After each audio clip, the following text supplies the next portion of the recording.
Hello, and welcome to the channel. In this video, I'm taking part in a crafting challenge. It's being put on by Encounter Terrain. It's a 4x4 inch challenge with no height restrictions. So, my quest is to craft a nautical mimic that has been submerged in epoxy resin. This is my first big epoxy project, and I'm pretty excited for it, and also terrified. I decided to make my project out of balsa wood because it's fun to work with and it takes texture at this scale really easily with just a carving tool. I snapped pieces of the balsa wood as I cut them and textured them, and then started building it up plank by plank. I knew I wanted 2 holes in the sides, with tentacles bursting out from the middle. I came up with a little backstory regarding how this mimic came to be. Maybe a sorcerer practicing illegal grafting magic got caught and was sentenced to a life of exile on an island. Pirates or bounty hunters came after him eventually, so he made these mimics and placed them in the reef to cause some havoc, and every once in a while they return to him with arms and tentacles, and he grafts some more and makes more and more mimics. Or he just has a knack for carpentry, I don't know. Here you can see proof that I forget to buy double-sided tape every time I go to the hardware store. Having the space to explore the design, not adhering to a plan or a method, is kind of my favorite way to work. You can have a piece of wood that snaps this way or that way, unpredictably, and now you've got, an eye hole. Milliput's great because it's an epoxy putty that you don't need to cure in the oven. I built up some volume with tinfoil to save on materials, and I adhere the future tissue to the walls of the mimic to make it look like one living thing. I then use the back of a sculpting tool to apply holes for future teeth. This is a method that I learned from north of the border, a phenomenal sculptor.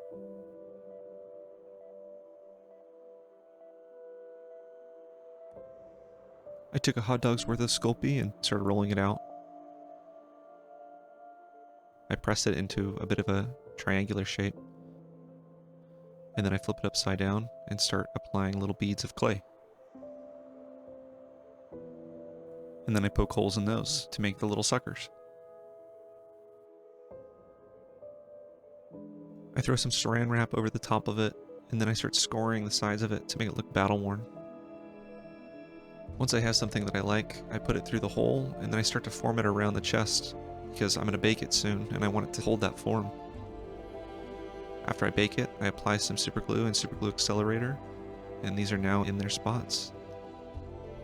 I'd always recommend using as much tinfoil as you can to build up that volume so you don't waste materials, even though odds are you're going to waste materials when you make way too much Sculpt-A-Mold.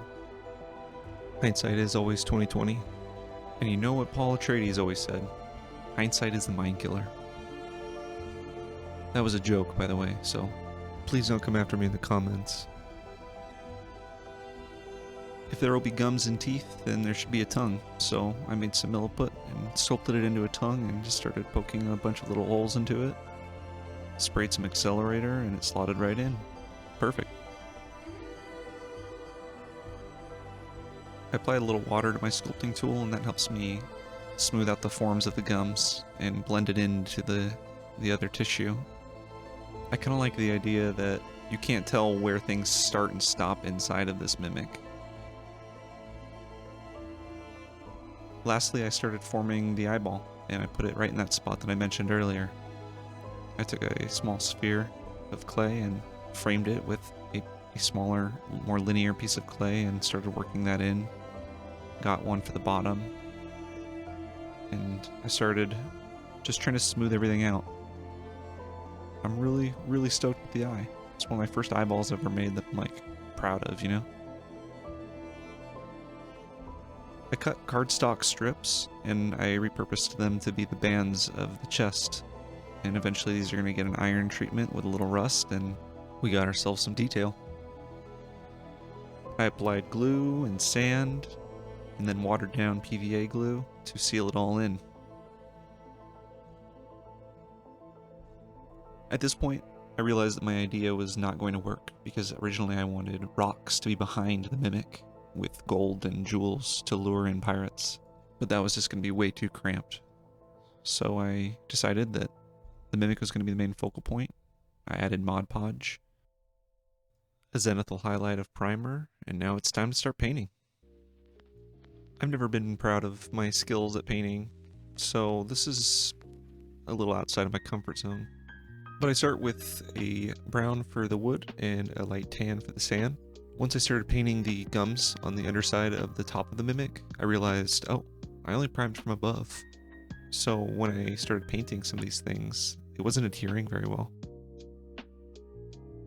I wet blended the tentacles and I was really stoked with how it came out. It did a nice pinkish purple, probably my favorite part about the painting process so far. I'm really happy with it. I flicked around some blood for the blood god, I can't not do that, and I applied some skill in a pot, as they would call a wash. There's something about painting stuff that makes it start to breathe new life into the productivity of a project. You start edge highlighting wood and things add up real fast, and that's what was happening here. I add volupus pink to the inside of the chest, and I realized that I've been calling it voluptuous pink in my own head for a very long time. I painted the eyeball yellow. I'm gonna keep calling it voluptuous. Voluptuous? I can't speak anymore. I painted the eyeball. I used a Q-tip with black paint to do the pupil. Similar to the tentacles with the Sculpey, I baked these in the oven to harden them, and they are the teeth. I rolled them between my fingers before I baked them to get the shape, and then I sprayed them in my spray booth with a gray primer. At this point I fused each side with UV resin. I then applied UV resin to the tongue, the tentacles, and the eye, and then cured it with my light. This gives it a lively sheen that I think really improves the look. I'm not sure if it was necessary, since it's going to get normal resin, but I will show. I take the teeth and I start applying them into the gums that I made, one by one. Part of the red clay is still there, due to the way I primed them. If you've got a better way of doing this, please let me know in the comments. I'd like to learn. This is oddly satisfying. I guess it's not that odd. Where was I? After that, I start applying a wash to them to kind of dirty them up a bit. And then once they're all washed and drying a little, I get the Q-tip with alcohol and I bring some of that whiteness back to the tips. I tried my hand at making my own moss using some green flock, paint, and PVA glue. I think it came out pretty well, and I don't intend for this top part to be dunked in resin, so it's not going to float away.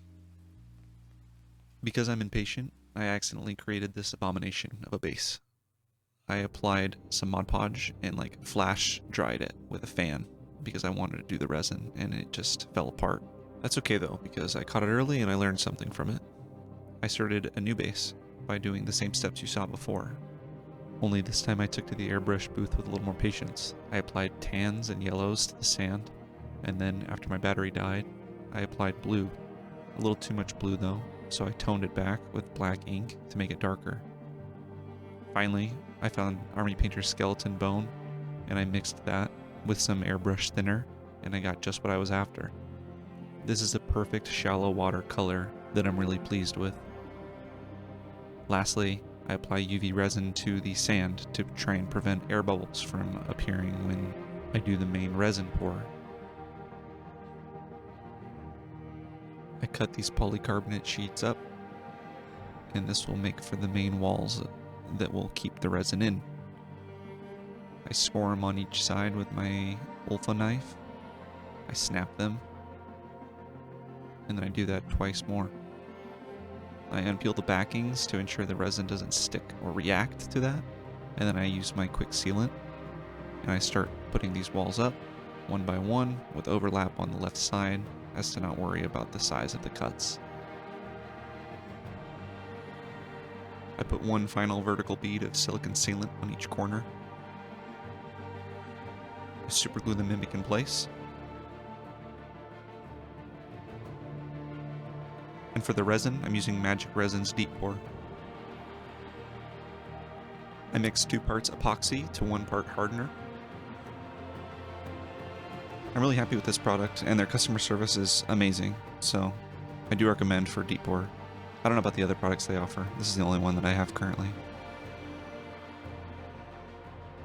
If you liked this video, consider liking and subscribing or sharing the link around to your friends. I'm having a lot of fun with these videos, and I've got lots of ideas that I'm going to be making here pretty soon, so it'd be fun to have some friends to enjoy it with. This leaking really scared me at first, but thankfully it stopped, so then I covered the project and I let it sit for 4 days. When I came back, it looked like some weird reaction happened in the mouth, and also the underside of the tentacles. I think this was a result of not priming from below. But if you know, I'd love to hear and learn about it, so let me know in the comments. I started adding water ripples to the top of the surface, and I was eventually going to paint the inside of the ripples, so I wasn't too worried about the white mouth.